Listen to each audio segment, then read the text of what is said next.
What do you want readers to take away from your essay? I want people to read my essay and think, wow, this is still something that applies today.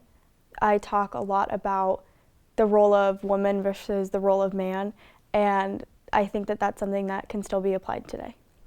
How do you feel about your essay ended up? I think that my essay ended up exactly how I wanted it to be. I was super confident in my final product, and when writing the paper, it seemed to flow out of me, which never happens. So yeah, I think that it's something that is super important still, and I was really proud of it. If you could, would you change any part of your essay? I don't think so. I think if anything, I would have just added more modern takes to it, but you know, for a class you have to kind of stay on topic, and I can't even remember now what the prompt was, but I'm sure if I was able to, I would have added something more modern and compared it to how it is today. Do you think more authors should write with a satirical voice when trying to spread a message? I think it really depends on what the topic is and how they're using the satire, and also just knowing your audience. I think today it's kind of hit or miss. There are some people who they don't like it when you're joking and making type of dry humor comments about very serious topics, and in other groups and societies, like that's how they take information.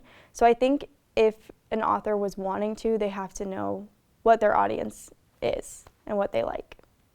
Do you think if Fanny Fur wasn't alive during the mid-1800s, do you think that would have made a huge difference in women's suffrage, or do you think someone else would try and take that mantle? I think that it would have definitely had a difference in the way that things ended up, because really there was nobody, I mean, there were other female authors, but she was very manly about it, I'd say. Like, she used that masculine energy, she took that from the men around her and used that in her writing, especially like with using satire and things like that. And we had read in my American Literary History class a lot of other women authors during this time that were still shy from, you know, just speaking about it straight up.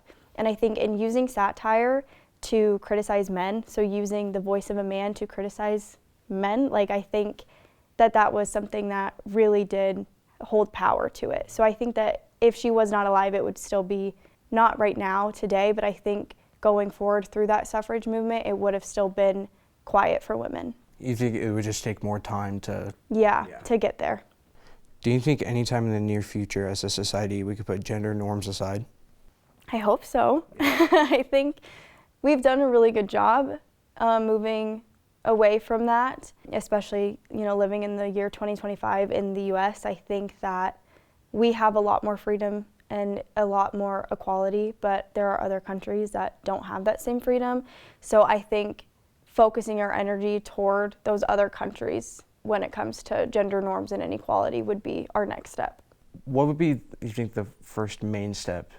I think just learning. I think if everybody was educated and educated with an open mind, that would help tremendously, because you can learn and read all you want, but if you're already closed-minded and fixed on your beliefs, then you're not going to change anything.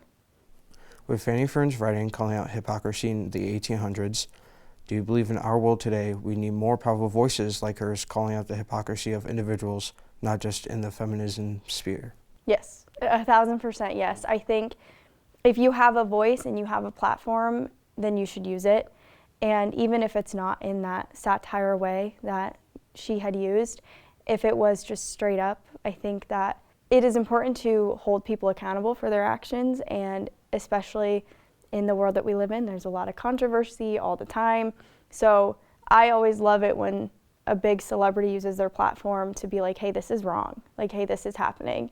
For example, like Billie Eilish was on some award show a couple weeks ago and talking about billionaires and how if you're a billionaire, why? Like, why aren't you giving that money away? And it was really powerful to see a young artist up there who has this platform not scared of the truth and not scared to hold back. So I think if more people did that and we were just kind of honest about what's going on behind the scenes, then a lot more would change. If an individual, let's say, didn't have a big platform, and they're scared to speak up, what do you think they should do? I think even if it's just vocalizing it to your friends and trying to make a change in your small circle first, because change can be seen in different ways. So even if it's just me telling somebody in my friend group, like, hey, that's insensitive, you can't say those things, then they'll know, and then they can tell their friend, and then that friend, and then it'll spread.